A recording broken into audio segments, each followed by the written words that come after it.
안녕하세요. 피셔인베스트 피셔입니다. 일본의 수출 규제에 가장 통쾌하게 복수를 하고 있는 기업은 바로 우리나라의 삼성전자입니다. 삼성전자는 지난 7월 일본이 수출 규제를 한 불화수소의 대체 및 국산화로 일본 기업의 실적을 곤두박질 시켜버렸고, 이어 투명 폴리이미드 필름에서도 일본 기업과 거래를 중단하려는 움직임을 보이고 있습니다. 일본 내부에서는 불화수소 기업에 이어 폴리이미드 기업들까지 피해를 볼까 전전긍긍하고 있는 소식이 있어서 이를 알아보겠습니다. 먼저 일본 정부의 수출 규제로 우리나라 반도체 기업에 불화수소를 공급하던 스텔라 케미파의 3분기 실적은 2018년 3분기 영업이익 12억엔에서 2019년 3분기 1억 4,800만엔으로 대략 10분의 1토막의 영업이익이 급감했다는 소식은 이미 잘 알고 계실 겁니다. 스텔라 케미파의 2018년 3분기 매출은 약 93억엔이고 올해 3분기 매출은 73억엔으로 예상보다 큰 폭으로 감소하지 않았지만, 영업이익률은 전년 3분기 13%에서 올해 3분기 2%까지 급락했습니다.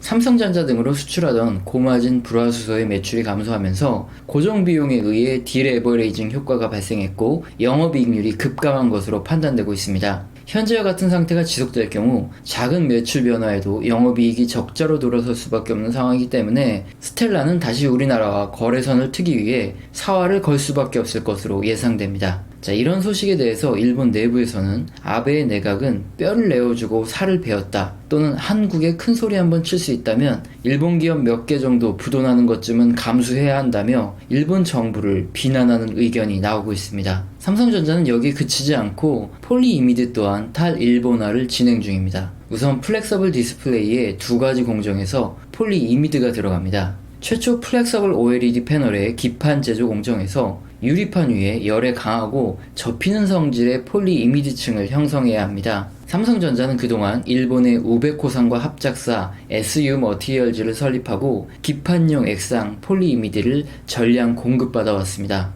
그러나 만약 일본 정부가 폴리이미드의 수출을 규제한다고 해도 문제가 되지 않습니다. 바로 미국의 듀폰사에 직접 액상 폴리이미드를 공급받을 수 있기 때문입니다. 듀폰사는 천안 외국인 산업단지에 올해 6월 이미 공장 건설을 완료하였고 현재 제품을 생산 중에 있습니다. 듀폰사는 특정 회사를 염두에 두고 설비를 완료한 것은 아니라고 밝혔지만, 업계에서는 수요 확대에 대비하여 삼성전자가 미리 이원화 준비를 해둔 것으로 추측하고 있습니다. 이원화가 진행될 경우 일본 기업 우베코산의 추가 이익은 제한되며, 만약 일본 정부가 또 수출 규제를 할 경우 피해는 일본 기업 우베코산만 입게 됩니다. 다음으로 플렉서블 디스플레이의 최상단 커버에도 폴리이미드가 사용되며, 갤럭시 폴드에는 일본의 스미모토 화학이 공급하는 폴리이미드 필름이 사용되고 있습니다. 그러나 최근 삼성전자는 일본산 폴리이미드 필름 대신 초방막 강화 유리를 사용할 예정입니다. IT 전문 매체 샘모바일에 따르면 삼성전자의 갤럭시 폴드 2부터는 폴리이미드 필름 대신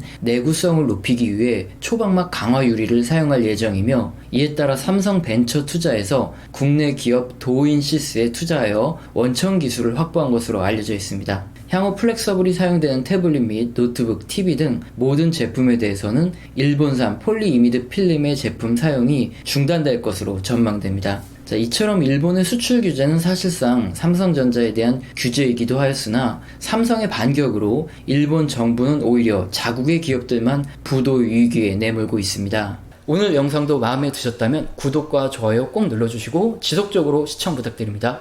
감사합니다.